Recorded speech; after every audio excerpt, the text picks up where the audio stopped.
बैगा जनजाति की संस्कृति को जिंदा रखने के लिए आज बालाघाट के गुराखारी गांव में गिरदा उत्सव का आयोजन किया गया।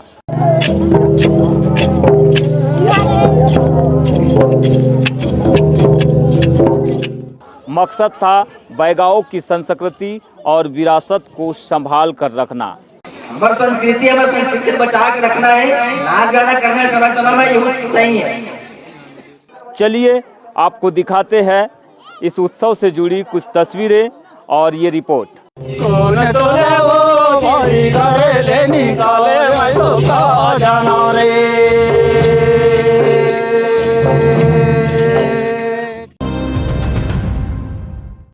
लोक संगीत के साथ पारंपरिक नृत्य करते ये बैगा समुदाय के लोग हैं।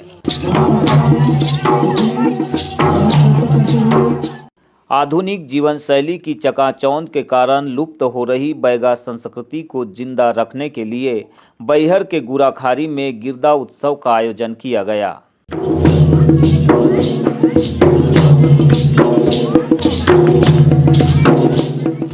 जहां मध्य प्रदेश और छत्तीसगढ़ के बैगा जनजाति के लोग बड़ी संख्या में इकट्ठा हुए।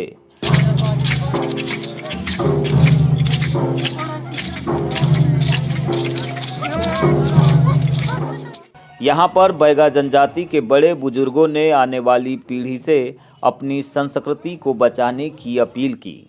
कार्यक्रम को संबोधित करते हुए अतिथियों ने कहा कि जैसे जैसे समाज में आधुनिक युग का प्रचार प्रसार हो रहा है, वैसे वैसे बैगा संस्कृति लुप्त होते जा रही है।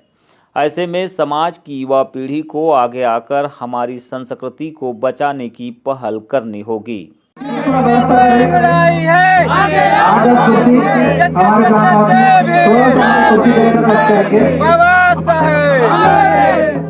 गुराखारी में बैगा समाज के युवाओं ने संस्कृति और परंपरा को जीवंत बनाने बैगिन दाई की प्रतिमा का निर्माण भी कराया है, जिसमें बैगा समुदाय का प्रकृति से अटूट संबंध और बच्चों से अविरल दुलार का एहसास हो रहा है। गिरदा उत्सव में पहुंचे बैगा आर्टिस्ट आशीष कछवाहा ने इसके महत्व और संबंधों पर बीजीटी मीडिया से विस्तृत चर्चा की। ये प्रतिमा सबसे पहले हम लोगों ने मंडला जिला में बनाया था 2017 में। ये डोलोमाइट पत्थर पे हमने बनाया था। तो ये प्रतिमा जो आपको नज़र आ रही है, हमारे जो भंगीलाल हरदहा थे, वो लगभग 20 साल पहले उन्होंने कल्पना की थी कि आजकल जो एक माँ बेटी का जो रिलेशन है वो धीरे धीरे करके कहीं ना कहीं आधुनिकता की वजह से ख़त्म होता चला जा रहा है।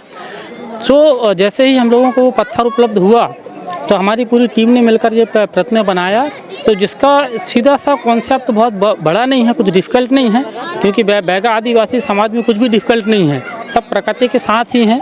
और बैगा आदिवासियों को तो मैं प्रकृति ही कहना चाहूँगा। तो इस मूर्ति में आप देखते हैं कि एक माँ बैठी हुई है, उसकी बेटी है, उसके वो बाल कोड़ रही है। पुराने ज़माने हम देखते हैं कि एक माँ बेटी का जो रिलेशन होता था कि हर घर पे आप देखते थे कि माँ अपनी बेटी की बाल संवार रही है और वो दर्द होता था थोड़ा सा, तो बेटी रोती थी और उल्टा माँ हंसती थी, क्योंकि उसको अपने बचपने की याद आती थी कि मैं भी छोटी थी तो मेरी माँ भी ऐसे ही मेरे बाल संवारती थी और मैं रोती थी और मेरी माँ हंसती थी। और उसके पीछे एक छोटा सा बच्चा चिपका हुआ है। तो ये प्रतिमा हमने बनाए थे, इसका हमने पहले नाम दिया था ओ दाई वो, यानी कि ओ मेरी माँ। जब वो माँ बाल संवारती है तो थोड़ा सा दर्द होता है और माँ बेटी कहती है कि ओ मेरी माँ। तो बच्चा को लगता है कि यार ये क्या हो गया, दीदी एकदम से वो मेरी माँ क्यों बोल रही है, कहीं कोई बाघ तो नहीं आ गया आजू बाजू में। तो वो आके माँ से चिपक जाता है और वो भी देखता रहता है। तो ये जो प्रतिमा हम लोगों ने बनाया, ये प्रतिमा का बनाने का हमारा मेन उद्देश्य था कि जो बैगा संस्कृति का जो एक सहज संवाद है नेचर के साथ में और खुद आपस में जो रिलेशन है, उस संवाद को, उस रिलेशन को पूरी दुनिया के सामने आना चाहिए। और मैं आप लोगों से निवेदन करता हूं कि इस प्रतिमा को, इस सोच को सारी दुनिया के सामने लाइए, क्योंकि आज जो आपस में जो रिलेशन है, जिस तरह ये माँ बेटी का आपसी प्यार दिखता है, वैसे ही प्रकृति हमारी माँ है और प्रकृति के साथ हमारी दूरी बढ़ती चली जा रही है, जिसका साइड इफेक्ट, जिसका समस्या सारी दुनिया में आप देख रहे हैं। बैगिन दाई के सम्मान में आयोजित इस उत्सव से पहले गांव में पारंपरिक रैली भी निकाली गई। यह रैली पूरे गांव का भ्रमण करते हुए खैर माता मंदिर पहुंची, जहां पर प्राकृतिक पूजा अर्चना के बाद मुख्य चौराहे पर जननायक बिरसा मुंडा की प्रतिमा में माल्यार्पण करते हुए उनके त्याग और बलिदान को नमन किया गया। इसके बाद बैगिन दाई की प्रतिमा का विधिवत अनावरण करते हुए पूजा अर्चना की गई।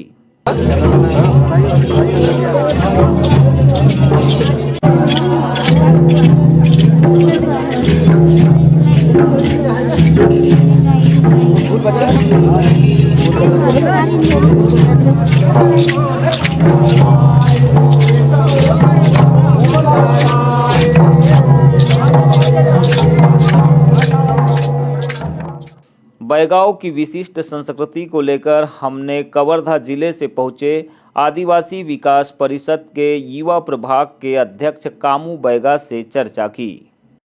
निश्चित है, देखिए कि आज़ादी के बाद से कहीं न कहीं हमारी जो संस्कृति, हमारी जो देवी देवता था वो विलुप्त होते नज़र आ रहा है और उसी को आने वाले भविष्य में हमारे बच्चे को उस रीति रिवाज और उस परंपरा को सजो रखने के लिए हमारे आने वाली पीढ़ी को, ताकि वो जब आए इस दुनिया में तो वो परंपरा और वो हमारी संस्कृति, हमारी जो बैगिनदाई है, क्योंकि कहा गया है कि हमारे पूर्वज द्वारा कि सृष्टि की जो रचना है तो उस सृष्टि में पहला कोई मानव था तो वो बैगिनदाई और बैगा जो हमारे पिताजी तुल्य थे, नागा बैगा नागा बैगिन, वो इस धरती के पहले मानव थे और उससे ही आज सृष्टि की कहीं न कहीं संरचना इस देश में विदेश में हुआ है। तो आज उसी को आने वाले भविष्य को दिखाने के लिए, संजोने के लिए इस प्रकार की जो है उनके मूर्ति अनावरण का कार्यक्रम रखा गया है। ये हमारा मेन उद्देश्य है। ये बताएंगे, आधुनिक जीवन शैली से कोई प्रभाव पड़ा है बैगा समुदाय पर, बैगा की संस्कृति पर, उनकी परंपराओं पर? हाँ, अब बिल्कुल देखा जाए तो भाई आने वाला पीढ़ी और जैसे ही समय बीतते जाता है तो कहीं न कहीं जो है मेरे पूर्वज पहले मान लिया जाए पैदल चलते थे या उनके पास कपड़ा भी नहीं हुआ करता था। तो आज आधुनिक युग में जैसे जैसे विकास होता रहा है तो उसमें भी परिवर्तन तो आता रहता है कि आज किसके पास साइकिल है, वो फिर अच्छा कहीं सक्षम हो जाता है तो उसके पास कार आता है। पहले धोती पहनते थे, धीरे से पैंट जीन्स, तो ये आधुनिक परिवर्तन तो चलता रहेगा, परंतु आधुनिक के साथ साथ में हमको ये भी देखना है कि हमारी जो मूल पहचान है उसको हम लोग बरकरार रखें। तो ये भाई हमारा संदेश एक प्रकार का समाज में है। तो आधुनिक बदलाव के बीच बैगा अपनी संस्कृति को, अपनी परंपराओं को कैसे जी रहा है, कैसे महसूस कर रहा है? देखिए, बैगा समाज की अगर बात करूं मैं, कितना चुनौतीपूर्ण आपको लगता है? चुनौतीपूर्ण इसलिए है कि भारत देश को लगभग 75 से 76 वर्ष हो गए आज़ादी के इस देश में। बिल्कुल।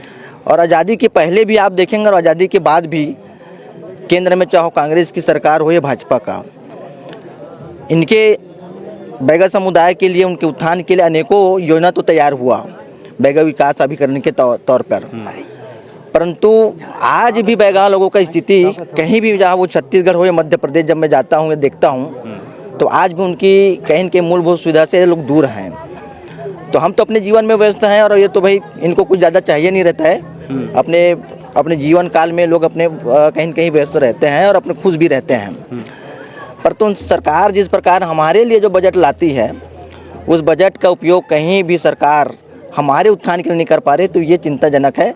हम दोनों गवर्नमेंट को देख चुके हैं, केंद्र में भी, चाहे वो कांग्रेस की सरकार हो, भाजपा का हो, तो ये चिंताजनक सरकार के लिए है। परंतु हमारे लिए ऐसा कुछ नहीं है। हम तो चाहते हैं कि भी हम सिंपल साधारण ये जीवन जो है, और आज भी बैगा समुदाय ऐसे ही वनांचल जंगलों में रहने वाले और वैसे जी रहे हैं। तो भले ही बैगा समुदायों के लिए सरकारों के द्वारा अनेक योजनाएं बनाई गई हो, उन योजनाओं के बावजूद मूलभूत सुविधाओं से ये वंचित हो, लेकिन इनके माथे पर, इनके चेहरे पर जरा भी शिकन नहीं है। और यही समृद्ध परंपरा है बैगाओं की, जो शिकायत नहीं करते हैं बल्कि सरकार से अपेक्षा करते हैं कि उनके नाम पर जो बनने वाली योजनाएं हैं, जो नीतियां हैं, उनका प्रभावी रूप से क्रियान्वयन हो, ताकि बदलते दौर में जैसे दूसरे लोग अपने आप को समृद्ध कर रहे हैं, गरीबी से अमीरी की ओर बढ़ रहे हैं, वैसे इनके भी जीवन में ये बदलाव देखने मिले।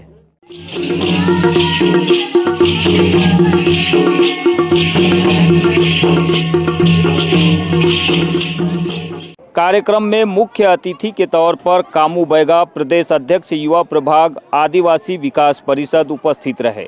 कार्यक्रम की अध्यक्षता नरसिंह सुबिया ने की, जबकि विशिष्ट अतिथियों में सुनवा बैगा भानपुर बिछिया, चमरू चरचड़िया डिंडोरी, धनलाल बैगा मंडला और शिव कुमार बैगा शहडोल से मौजूद रहे। कहीं ना कहीं ये जो संस्कृत सभ्यता है सदियों से आ रहा है, जब हम जन्म भी नहीं लिए थे, हमारे पूर्वजों से भी हम चाहते हैं कि अब ये जो हमें दुनिया से अलग जो बनाती है, तो हम अब इसको भविष्य तक इसको संजो के रखना चाहते हैं। जिसलिए हम आज के जो युवा पीढ़ी है, इनको हम तैयार करते हैं, इच्छुक बनाएं, वो इस संस्कृति सभ्यता में आज सोशल मीडिया या अन्य दूसरे कहीं ना कहीं अपने फैशन में अलग जो दूसरी आजकल के जो चीज़ें जो चल रही है उनमें जो भटकाव है, हम उनको एक तरह से मार्ग प्रशस्त करना चाहते हैं कि आप हमारी संस्कृति कितना एक अच्छा एक बेहतर जीवन यथा स्थिति को संबोधित करता है, रिप्रेजेंट करता है। तो हम इसी मूल्यवान की ओर अग्रसर होना चाह रहे हैं।